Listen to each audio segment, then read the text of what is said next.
All right, good afternoon, everybody. Welcome to the Department of Psychiatry and Behavioral Sciences Grand Rounds series.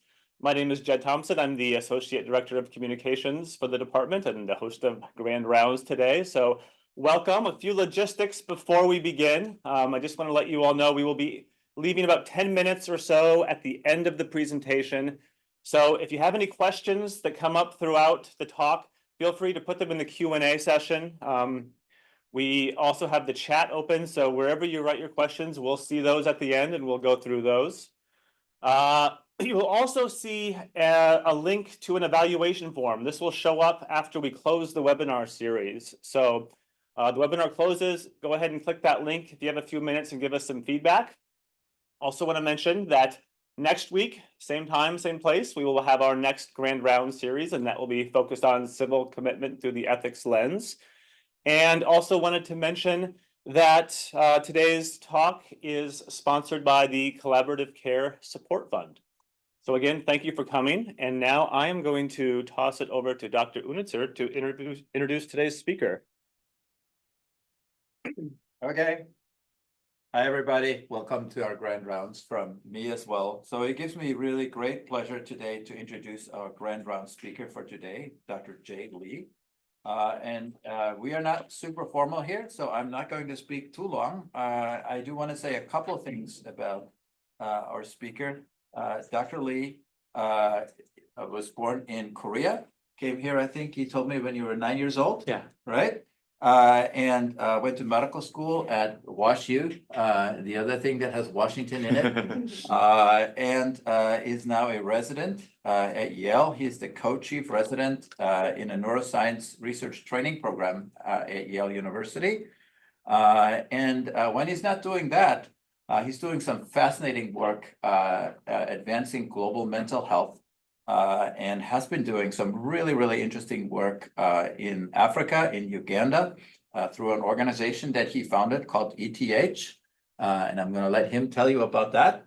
The only other thing I will say about Dr. Lee, while he is relatively early in his career, when I got a chance to review his CV, I said, if this guy is anywhere near as good as he looks on paper, he'd be dynamite. And so far, I have to say he's lived up to that very nicely. So I think you're going to really get a great presentation. I look forward to hearing from you, Jay. Welcome to Seattle. Welcome to UW. Thank you for joining us today. Thank you so much. Thank you so much, Jürgen. So it's a great honor to be here. Thank you, Jürgen, for inviting me here. I have some roots in Washington. My parents used to live in Olympia, Washington. I really love the nature here. I really loved the culture here. It's just, a true honor to be back. And thank you for the invitation. So before I start talking about my work, I thought it might be relevant to kind of like share a little bit of my personal story to give context on, how I got started on the work that I'm doing and about like what brought me to, Uganda. So the arrows point to all the places that I've lived. I was born in Seoul, South Korea. I lived there until I was 9. Growing up, I moved around a lot. So I first moved to Hawaii, then South Florida, then East Tennessee, and Augusta, Georgia. And I spent most of my formative adolescent years in the Deep South. And I was the only Asian person in my class. And as a result of that, I didn't really feel like I was American. Everything, no matter what I did, it was kind of colored by race, like how people perceived me, what people thought about me. And so I didn't really feel like I was accepted into America, at least like in the Deep South. And then when I had to go back to Korea, I didn't feel like I was accepted as a Korean anymore because I became acculturated in the United States. And, in the process of doing this, I didn't quite feel like my identity formation was developed in the way that I wanted it to be. So I couldn't articulate it in those words as a 17-year-old, but I wanted to take some time off before I go to college, which I perceived to be kind of like a pivotal kind of step to kind of figure myself out and learn more about the world. So I thought I knew about Eastern culture. I thought I knew about Western culture. Having lived in Korea and United States, I wanted to go somewhere as different as possible. So, you know, that place was Africa.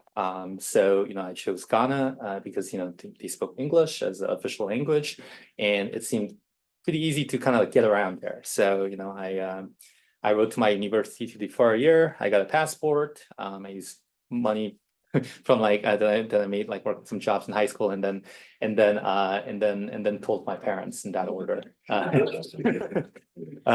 I was in Ghana, I wanted to kind of set up a routine for myself that was more kind of like how normal people lived, because I was curious about the people's experiences.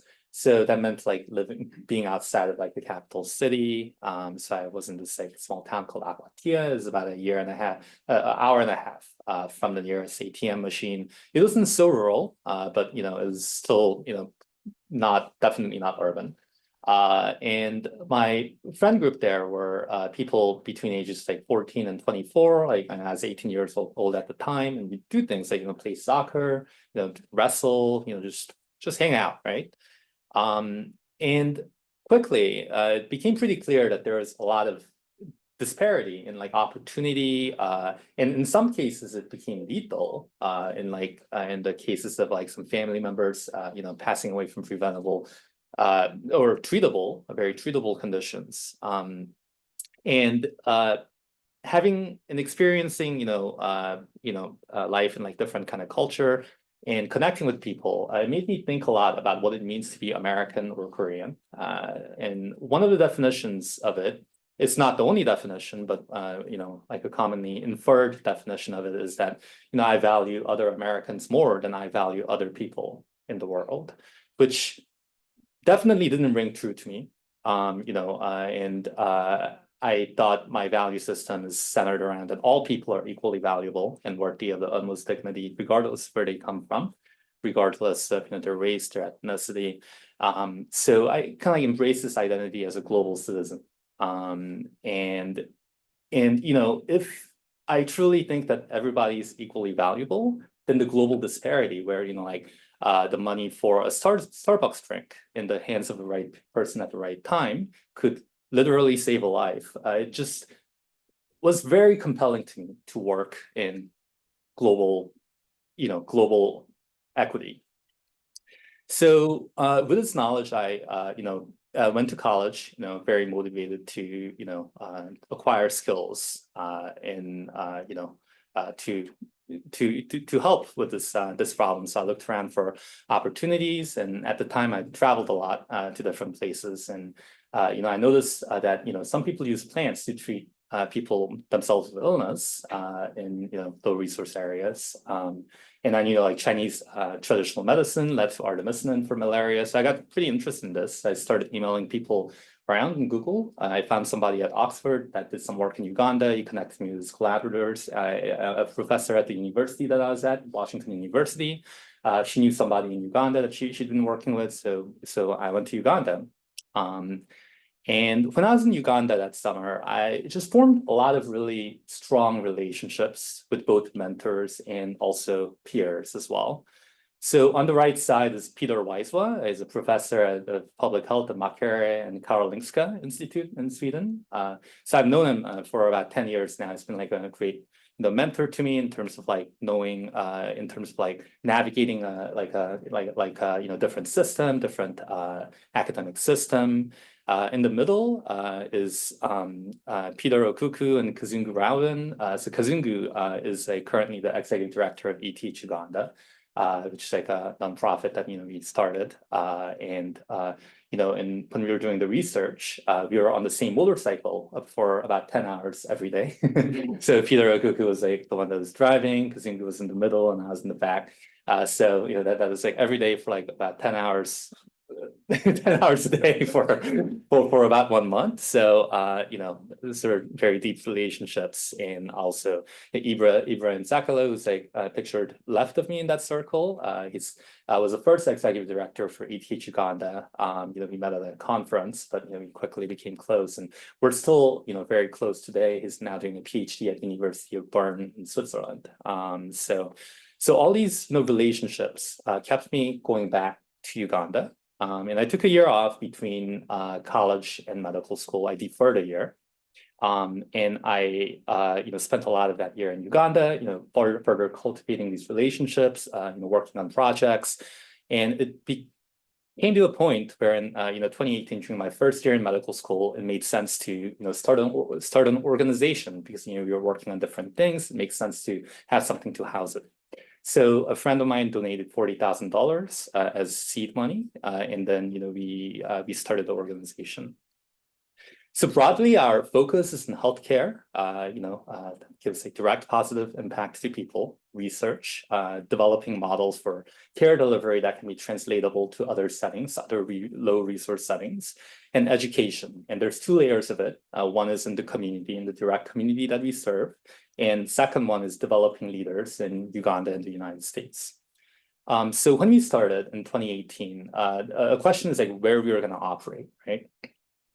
So, like Uganda, like every country, has regional disparities.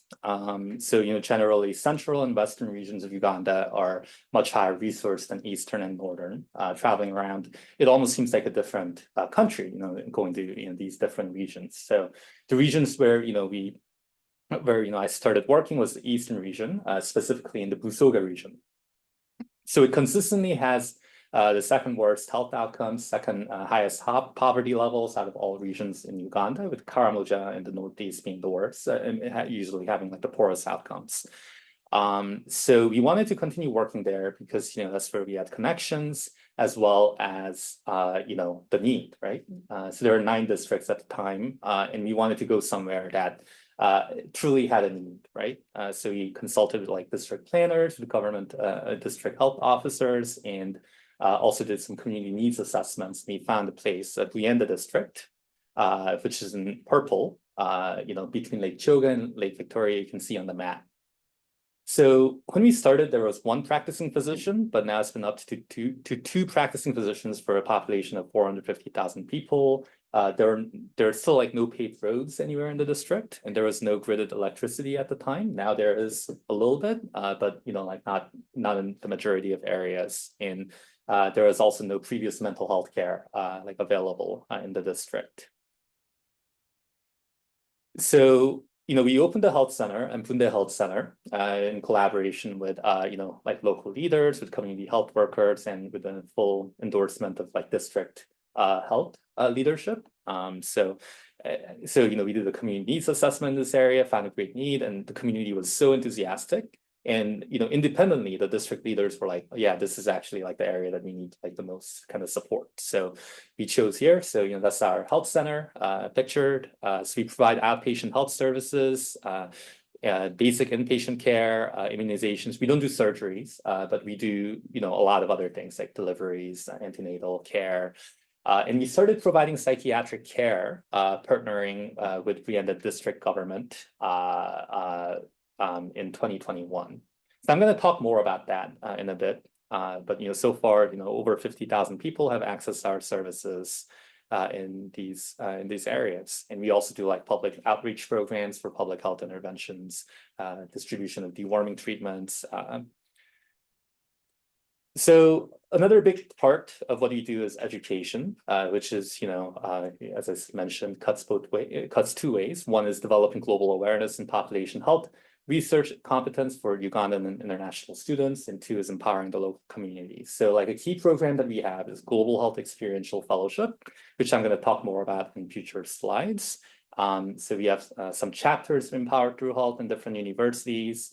And some of the fellows in Global Health Experiential Fellowship were very motivated to support educational efforts in the local community. So we've reached, I think, about 70% of the target to build a primary school in the local community. And we also do, in some other examples of education projects that we do, is like the menstrual dignity project. So oftentimes, when girls start menstruating, if there are no tampons, no pads available, it's very difficult to go to school, right? So it's like a key period. So we're working with schools in the area to make the cost for the reusable pads a part of the tuition for both boys and girls as well. So about the Global Health Experiential Fellowship, So it's a 5-week immersive experience living in rural Uganda, working together on an intercultural team. It's geared towards pre-doctoral students. So that means like MD students, MPH students, and bachelor level students. So we have, what happens is both Ugandan and American students work together on a team. So American students pay a required donation. Ugandan students attend for free, and they actually get a stipend for transport and some basic living expenses too. And then they work together on a research project. So there's about like 5 to 6 people on the team. A lot of the projects are qualitative, and the reason why that is because that way everybody can participate in the data analysis, which is like a little bit harder to do. It's like a quantitative research project. So it's become very productive in the last 2 years. So about 8 to 9 publications per year. Some of them we're still working on, but there's no reason why they shouldn't be published. So we did an evaluation of this program, Global Health Experiential Fellowship. So we did a mixed methods evaluation, including both in-depth interviews and some quantitative skills assessments. So Akira tool was developed by some researchers at the New School for New School in New York City. So Brandon Court was involved. Peter Weisbaum, my mentor, was involved. Bob Borba, who's the Dean of Global Health Education at Yale, was involved. So the in-depth interviews, so you found enhanced research capabilities for both groups, increasing confidence in collaborating internationally, as well as expanded perspectives from both Ugandan and American fellows, because we work in such a rural community. For a lot of the Ugandan fellows, it was also an eye-opening experience to work in this community as well. And also, developed a lot of positive impact and skills, career development, and cultural understanding. And so in the skills assessment, you can see before and after, and keep in mind the caveat is that this is a very small sample size, but the middle 2 box plots illustrate Ugandan fellows, pre-fellowship and post-fellowship. So there is a real significant improvement in measurable research skills by Ugandan fellows. There was a little bit for American fellows, it wasn't significant, but this is like what we want to see, that these types of programs are not only benefiting people that are coming in from a high income country, but is really benefiting people in the global south as well and creating more capacity. So we are very proud of this program and these results. And in terms of research aims, so I'm going to circle back a little bit to starting to provide psychiatric care in 2021.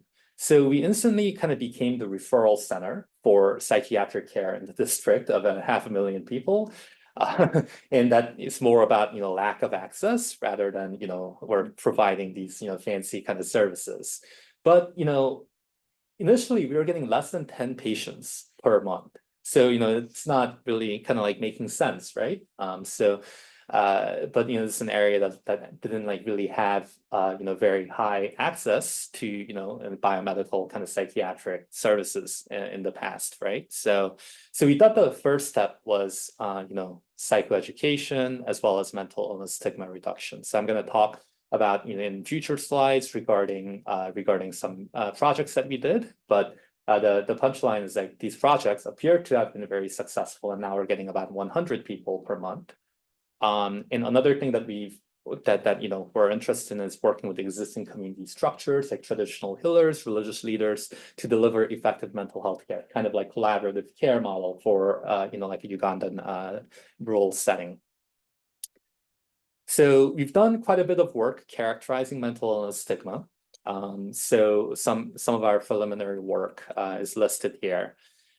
So I'm going to talk about some of them. So we wanted to characterize mental illness stigma more and to see where it might be most severe in the first paper, and then breaking it down by kind of gender, type of condition. And the second project is about alcohol use disorder and the effects of successful treatment on levels of stigma. So for the first 2 projects listed here, we used vignette models describing someone with a mental illness. and asked a series of questions about the person depicted. So in the first paper, with like no surprise to anybody, I'm sure schizophrenia was the most stigmatized. And while alcohol use disorder was the second most stigmatized. But interestingly, like men with depression were also faced like quite high levels of stigma, and women with alcohol use disorder face like very high levels of stigma. So kind of things that violate gender norms, like I'm sure kind of like the concept of masculinity of kind of like, oh, you got to be kind of like tough. It's true in like a lot of cultures, including Uganda. So it wasn't surprising in that way. And the second project was very interesting, where we examined how successful treatment impacts the levels of stigma. So successful treatment, at least like when described in the vignette, said that it improves stigma like very slightly, but compared to the control, it was still like extremely stigmatized. So that was a very interesting finding, suggesting that maybe just having effective treatments is not enough, right? And the last project is a qualitative project to define perceived etiology and helpful treatment. So we found that perceived etiology affects treatment. Like, for example, if people think it's because somebody sinned, then you go for prayers. If it's a curse from like the ancestors, then you go to the traditional healer. So we found that perceived etiology is very important in how people think about these. And these are other works in progress characterizing mental illness stigma. So, so for example, for the first paper, so we have data collected for all of these different things, and we're writing it up. So suicide is illegal in Uganda, like it is in actually like a lot of countries. And it's like very culturally stigmatized too. So in society, the two biggest events where people attend are introduction, which is basically kind of like a wedding ceremony, and a burial, right? So if somebody completes suicide, then they do not have a right to a burial, and they actually, if they hang themselves in their house, they can't actually be taken out of the house through the door. There has to be a new hole that's created in the wall to carry them out. And people don't want to touch the body because it's feel like kind of cursed. So very stigmatized, right? So it's like what's kind of like the stigma that's faced by individuals and families after a suicide attempt, right? And some other projects that I'm gonna like highlight here are like furtheration of the vignette program in the third paper listed here is so successful treatment by itself, per the vignette model, doesn't improve stigma a little bit, but like not by much. But what if there's more description of successful like role fulfillment, like this person's a contributing member of society, like does that help? So this is like kind of like hypothetical sort of exploratory kind of study here, but that could lead to pretty interesting findings. And the last project that I want to highlight is the stigma and literacy among law enforcement in rural Uganda. So there's like a paper that describes that 90% of people in a Ugandan prison have a DSM-5 diagnosable illness, and 25% meet the criteria for psychosis. So it's like, what type of discriminatory treatments might they be facing? And this is something that we thought was a key part of the picture on mental illness stigma. So this is an example of something that we've done for destigmatizing and also increasing care-seeking behaviors for severe mental illness.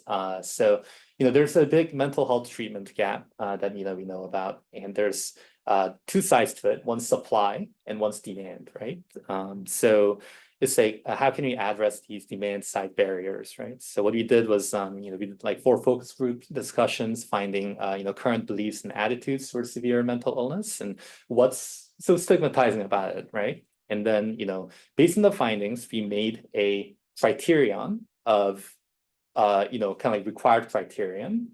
And then we opened it up to a competition, like a community competition, to make a theater intervention. So I think we had, I can't remember if we had 3 or 4 competitors, but they were like all entertaining. So like the criteria was like, we had some community judges, and we had some judges that are medical professionals that made sure that the criteria that we set out based on like the qualitative findings were being followed. And then so the So the material was judged on following the criteria and also entertainment value. So and then we had like the winners they kind of tour around, and this is like a big deal with like kind of thousands of people coming to watch. And then we evaluated the effectiveness of the intervention.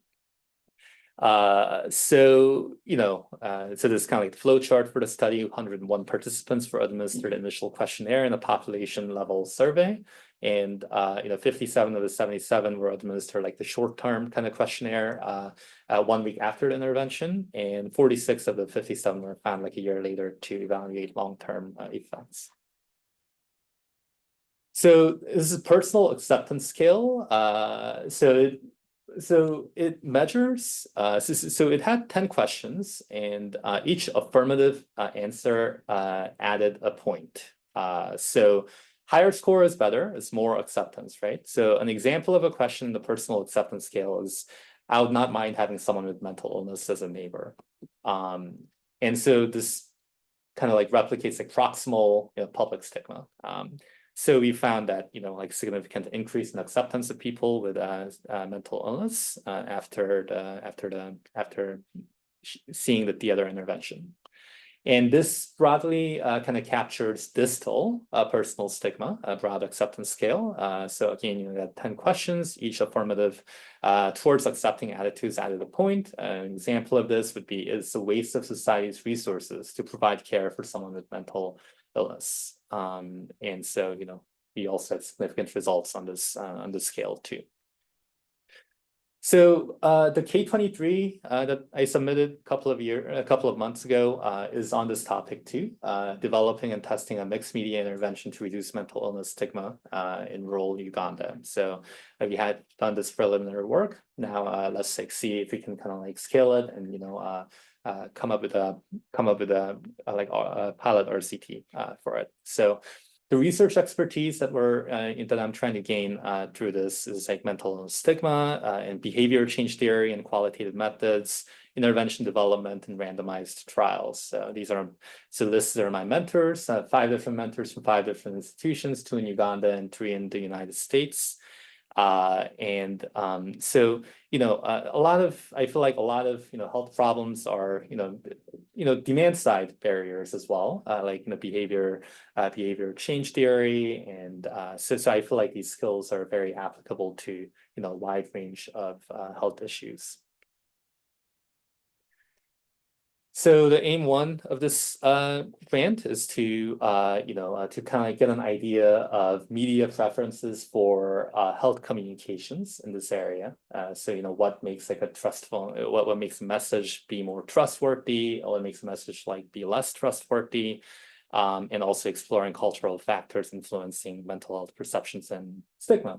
And aim 2 is designing a theory-based behavior change intervention to decrease mental illness stigma.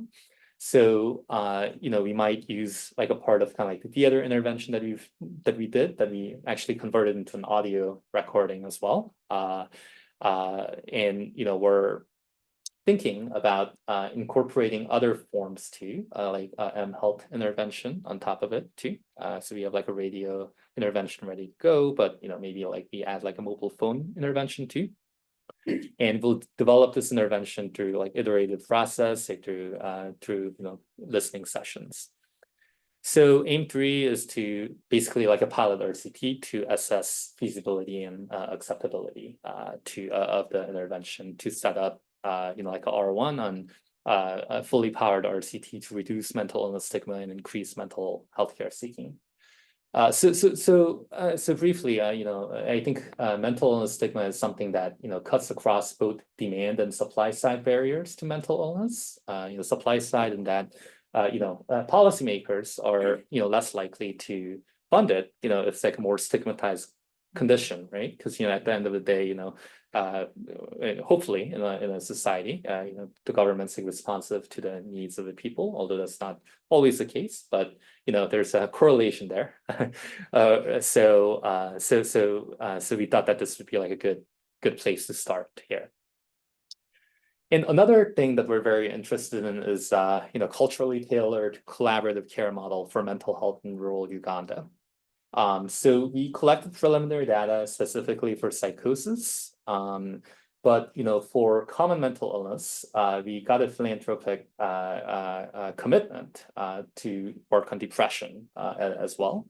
So I think this R34 will be exclusively on severe mental illness, but we also have kind of like room to kind of translate these findings to depression, and we have some philanthropic funding for it.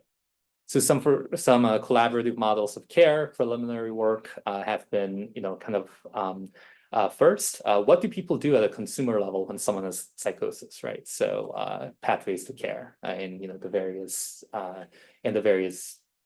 things that affect that, right?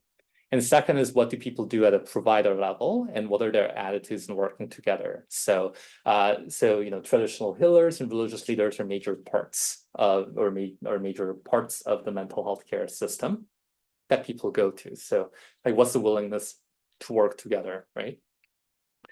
And third is like, what's the attitude of each party on mental illness, right? Like what's their like kind of theory, and what's their kind of like philosophy on severe mental illness. So the aim one for this grant would be, developing a culturally tailored collaborative care model in an iterative process, engaging religious leaders, traditional healers, and biomedical providers. And aim two would be, to do a pilot RCT to evaluate the feasibility and acceptability. And this could be another pathway to a R01 as well. And given our organization's interest in education, this is another project that we're very interested in, that we're planning to collect some pilot data for this summer, or some preliminary data for this summer. So the overlap between education and mental health. So there's a lot of school discontinuation, like forced school discontinuation due to financial factors in Uganda, like many like low middle income countries. Schools can be very expensive, compared to like how much people make, or how much money people have access to, right? And when you talk to people, that didn't complete school, or even people that completed school, you kind of like gain an appreciation of like what a nerve-wracking process that was to stay in school, right? So pictured here is Kazungu, who's currently the ETH Uganda, executive director. So he grew up in like a village without like with a single mom, and there was not a lot of education in that household. I think his mom like finished like primary, like second grade or something. So the only way that he could stay in school was being first, like every single year of secondary school. Because like if you finish as a valedictorian of that year, then you got a scholarship in the school that you went to.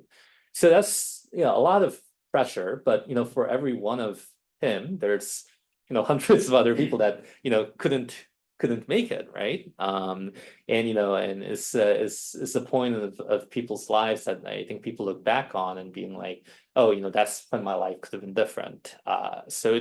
And a lot of times it seems like this kind of resulted in like public humiliation, right? Sometimes the kids would show up to school, but then the teachers kind of like be asking, oh, why haven't your parents paid?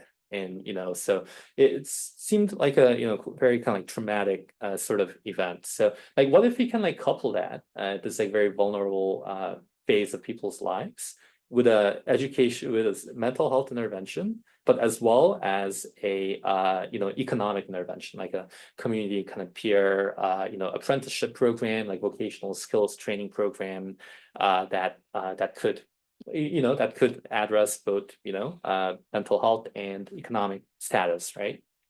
So this is another topic of inquiry that we're very interested in. Potentially could lead to R01, we hope, in the future too.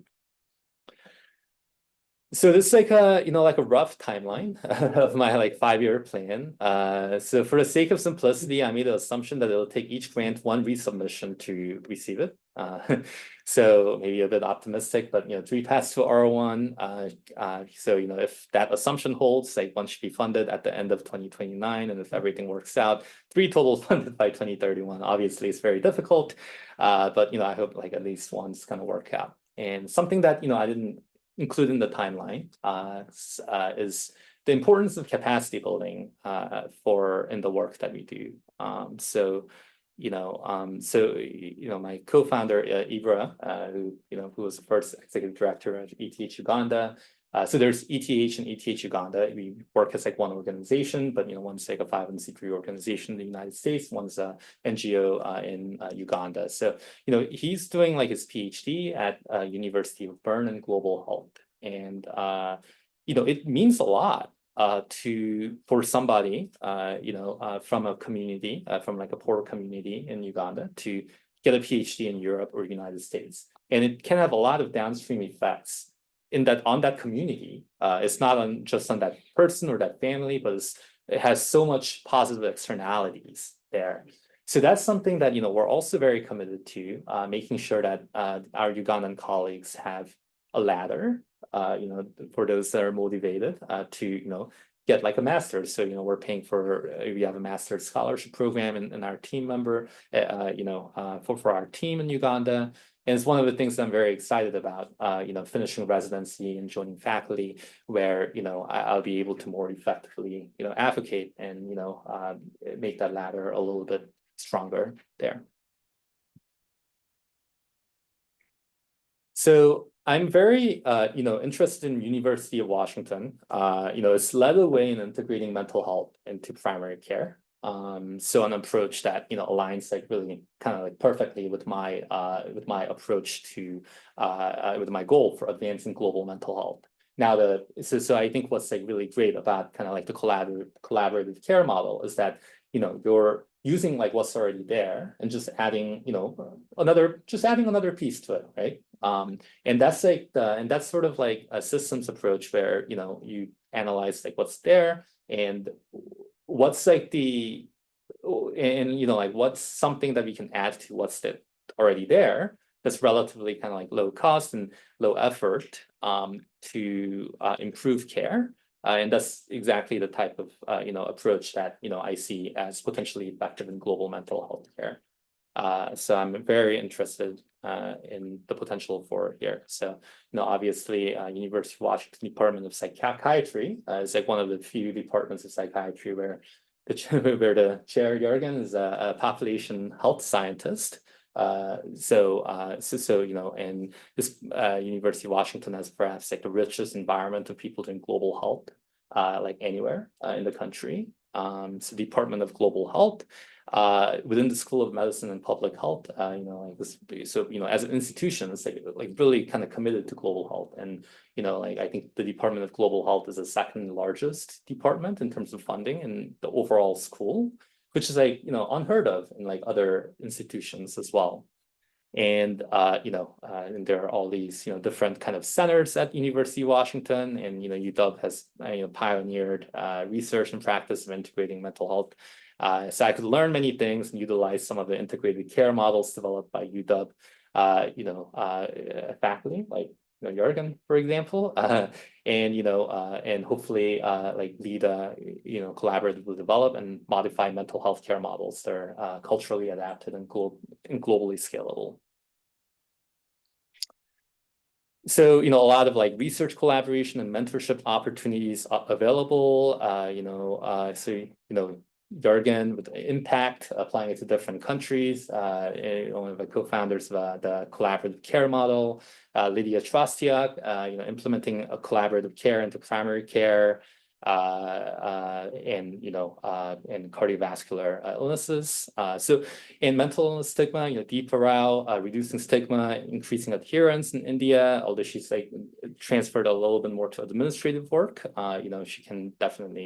She definitely has like a lot of like relevant expertise for where I'm heading in terms of my research. And another big advantage here is like Jonathan Bricker and Carmen Gonzalez. They're not at schools of medicine, but I think that's one of the advantages, that there's a rich like school of journalism, a school of public health that can pave the way for a lot of interdisciplinary collaboration, right? So many people to learn from and collaborate with, and could make research potentially very impactful. And also educational opportunities. So research for students and trainees. So we have a lot of experience hosting the trainees with like various opportunities, various experiential learning opportunities. I've experienced designing these programs. So I hope that, that it could be like a site where, maybe potentially University of Washington, medical students and residents could not only engage in clinical care, but also maybe get like clinical experience, like through observerships, but also, kind of like get an idea of like what global mental health research might look like as well. So I'm also very excited about that potential with like the many students and many schools involved. And I also really appreciate the commitment to equity here. So there's a lot of opportunities for like African like MPH students and PhD students to come to University of Washington from what I gathered. And so, potentially, a lot of collaboration opportunities, a lot of future mentorship opportunities as well. So I'm so it seems like a very excellent environment, and it'd be an honor to be here. Well, Dr. Lee, thank you. Fabulous presentation, a lot for us to think about, and as you say, a lot of really neat opportunities for us to work together. We do have, I think, some questions, and there are probably some people in the room here who have some questions for you, but maybe we'll start with Jed. Maybe you want to start with somebody who's not in the room. Sure, yeah. And yeah, while we're asking these, we'll get some questions from the people in the room, but yeah, if anyone out there on the webinar has questions, go ahead and put them in the chat. And we will start with one person who has asked you, Dr. Lee. So you mentioned some of the private donors for some of your projects. So what was the process for advertising and ultimately getting these donations, especially in the beginning? So besides US R01K grants, what other funding support did these projects rely on? Yeah, so I mean, I guess it's like really kind of like diverse in terms of like the different kind of like donation, like philanthropic opportunities. So when we started ETH, I didn't like really think that I would be spending as much time kind of like thinking about how do you get the money, right? But that's all you're thinking about. Give it yours. But that's but that's essentially like my role to like make sure that we can keep the lights on. And it gets like really real like really quickly that oh, now people are like relying on this to get to pay for their kids like school tuitions, to take care of like healthcare for their parents. Becomes like really real like really quickly. And so the short answer is that I think I've learned to hustle in kind of informal terms. So in the beginning, what we did was like I tried to like get as many volunteers as possible. So as soon as ETH started, like within like 3-4 months, we had about like 30 or 40 volunteers. It was like way more volunteers than we needed or that was effective. But the idea is to kind of generate momentum for it. And then so if like 30-40 people are asking their friends and family, that could like lead to more resources, right? The Global Health Experiential Fellowship has been like a major source of revenue as well. So the question here is like, how do you do these like revenue generating programs ethically, right? How do you do it in an equitable kind of lens, which I think we're definitely trying to do with Global Health Experiential Fellowship, involving Ugandan trainees as well. And sometimes it just comes through like fortuitous kind of connections, right? So say you get introduced to somebody, or you're working with somebody on something else, and then you share and you find that you have like mutual kind of interests. And if they're I think if a lot of people have like different kind of skills and perspectives that they can contribute. So for philanthropy, what I've found is that making people feel valued for not only their contributions, but for what they can kind of like advise on, has been effective as well. Yeah. So I'm out of the range of the camera. Richard B. I really am impressed by your spontaneous combustion and your enthusiasm and it's very inspiring. It's really remarkable, actually, so keep it up. I dropped into South Vietnam to Con Ta and Phnom Penh in Cambodia about 12 years ago with the notion of introducing collaborative care to them. Con Ta is the largest city in the Mekong Delta and a big medical school. And was surprised right away that there isn't a workforce that would apply to the usual array of people in collaborative care. They had no social work as a discipline in Vietnam or Cambodia. No psychologists either in either country, and maybe 20 psychiatrists in all of Cambodia and more in Vietnam. And I'm struck by the similarities of the environment that you've been working in. You mentioned the religious people and the local healers. What do you have for a workforce in terms of both serving the 50,000 people who come to the clinic or beginning to mount up an effort to treat mental illness? Who are the local providers that you have access to? Yeah, so the current like psychiatric, so Uganda as a country has about one psychiatrist per million people, but most of them are in the capital. Yeah. So, and 85% of people live in rural areas in Uganda and 15% live in urban areas. So in Kampala, yeah, you can get, cash pay psychiatrists if, you're like kind of middle class and have access to resources. But in like the rural areas, it's like really difficult, right? So what we have for like our mental health care provider is, we have had between like 1 and 2, equivalent of like a psychiatric NP. We're working with the district to kind of like post more people with those qualifications in different health centers in the district too. Although, we haven't done that yet. So that's a part of like the plan. And then we also have, kind of clinical officers, like midwives, nurses, and things like that. We don't have a physician on the team. Yeah. But in Uganda, generally, at rural health centers, they're not They're not physicians. used to seeing physicians. Yeah. So we end up spending a lot of our time in developing future mental health providers in Vietnam and Cambodia. Spent about 10 years with a growing cadre of young psychiatrists who are now beginning to populate areas. So maybe that's something you'll need to do with the larger, cities, is connect with their training programs and see if there's a way for you to make some connections and get some volunteers as well. Yeah. Yeah. And it's like interesting. There's like one like really kind of like high capacity university in Uganda, Makerere University. But the issue is that everybody wants to work with them.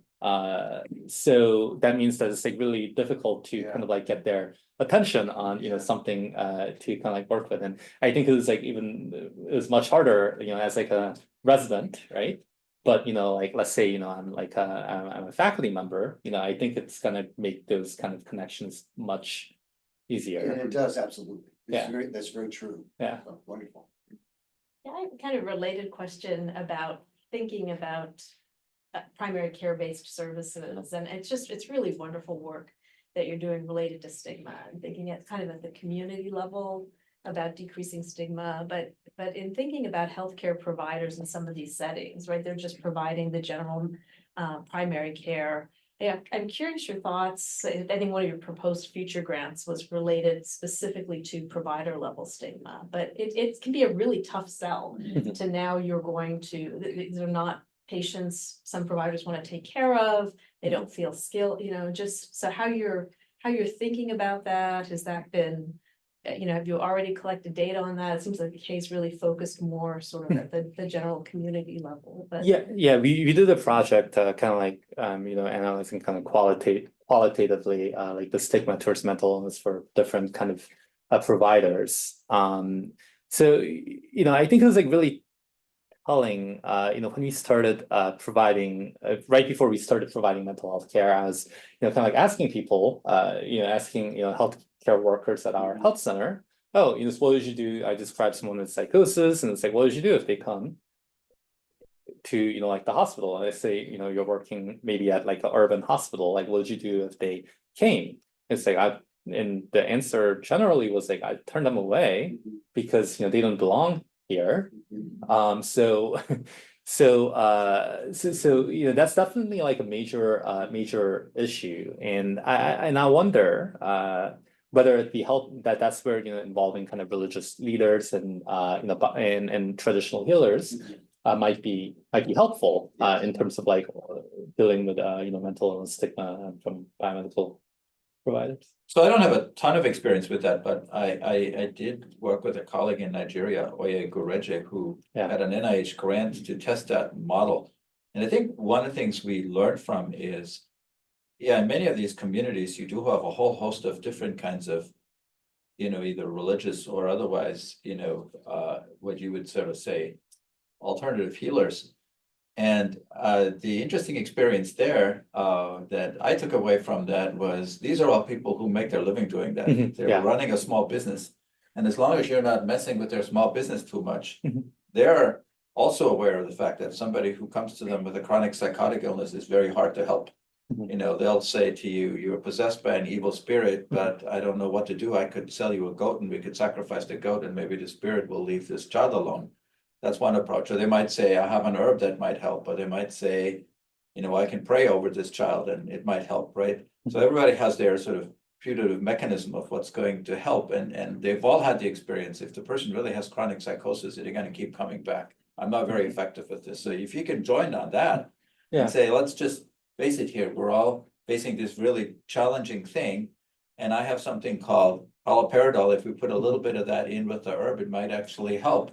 Yeah. As long as you're not threatening their small business, they Mhm. can be quite open to that because it is a shared challenge. Yeah. But I think if we're not thoughtful and if we're feel like we have to start by arguing over their putative mechanism of action Yeah. Collaborate. and Yeah. more importantly, we're threatening their livelihood. Yeah.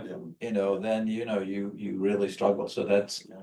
and I think we sort of underappreciated I that. think the provider stigma itself, like leaving the faith healers out of it, is nuanced and it's complex. Yeah. And I'm thinking of some of Brandon's work around just even understanding Mhm. and trying to develop provider level interventions to reduce stigma. Mhm. Cause I don't think, I don't think I don't think it's simple to say, oh, they're Yep. afraid of psychosis or they're Yeah. afraid of violence. It's nuanced and it depends on the disorder. And I Yep. just think that's an area that's really Yep. open for some really interesting investigation. Yeah, and like the opportunity here is that, there's not been a lot of times, when we're doing these like kind of psychoeducation programs, it's the first time that, people have been exposed to Yeah. material Yeah. like that, They right? get that in your training. That's Yeah, right. yeah, so I think that's like a really kind of unique opportunity and And you can get into some challenging ethical things because I remember there was a set of providers who felt like the way to help people is by, literally releasing some evil humor that the person had by making these cuts on people's backs. Yeah. And that's all fine, except for if you're doing it in an area where there's a huge amount of prevalence of Yeah. AIDS. And they're not cleaning the knife in between, then you're sort of watching this and you say at some point, you get very uncomfortable with some of this. And so it's a fascinating area to work in. Mhm. And I think just as much as you're interested in the stigma stuff and the demand stuff on the patient side, Mhm. I agree with Lydia. If you can give some thought to, there's a healthcare system now. It might Mhm. not be what you'd want it to be, but Mhm. how do you engage with that, right? Mhm. And it's maybe not too different from my own experience as a third-year resident, seeing that actually, in a large research project we did, the antidepressants actually worked. People got better, because up until that time in the inpatient service, I'd never seen them work. Yeah. That having a few of the providers see that what you have to offer, maybe complementary to the local health healer, it actually gets people better, Mhm. may convince a lot of people to be more open-minded. Yeah, and for both like religious leaders and traditional healers, it seems like in the qualitative data, it seemed like that they want to work with kind of like biomedical, providers because it lends like more legitimacy, right? True, yeah.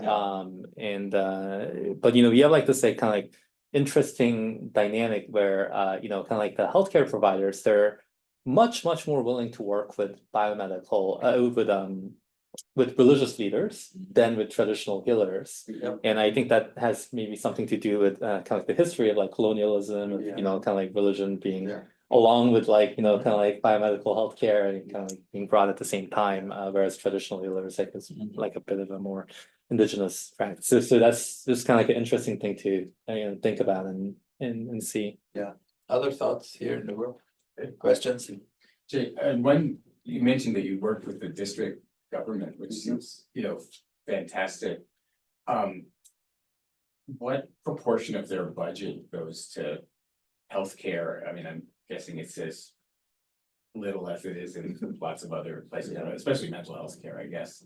Do you think that you'll have any influence on how they ultimately, support this and help grow it in the district? Yeah. So we've been kind of like really kind of like nurturing that relationship with the district health officer. But unfortunately he got reassigned just like kind of like last week or so. So yeah, that means that we have to like, kind of like rebuild kind of like or build like that relationship with someone else.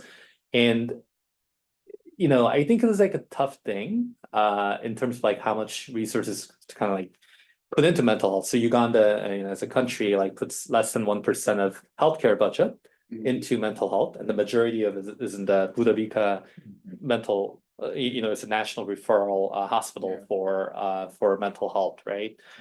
So I think it's like very kind of challenging to add something to like already very stretched budget because they run out of medications for like malaria treatment as well. So I think the government health centers are free, or they're supposed to be free, but this kind of like also lends itself to some issues. So we had some free treatment days, right? And then people like literally slept outside of the health center like overnight. And the thing is like most of them didn't have anything wrong with them. It's just kind of like that scarcity kind of like mindset that, I should like kind of like save some medications for a rainy day in the absence of kind of like treatment. So it's just I thought that was like very kind of interesting to observe. That was really wonderful. Well, I Yeah. think we're at time.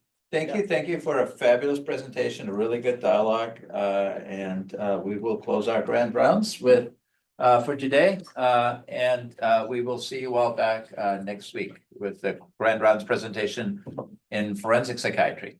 Thank you. Thank you, everybody. Thank you.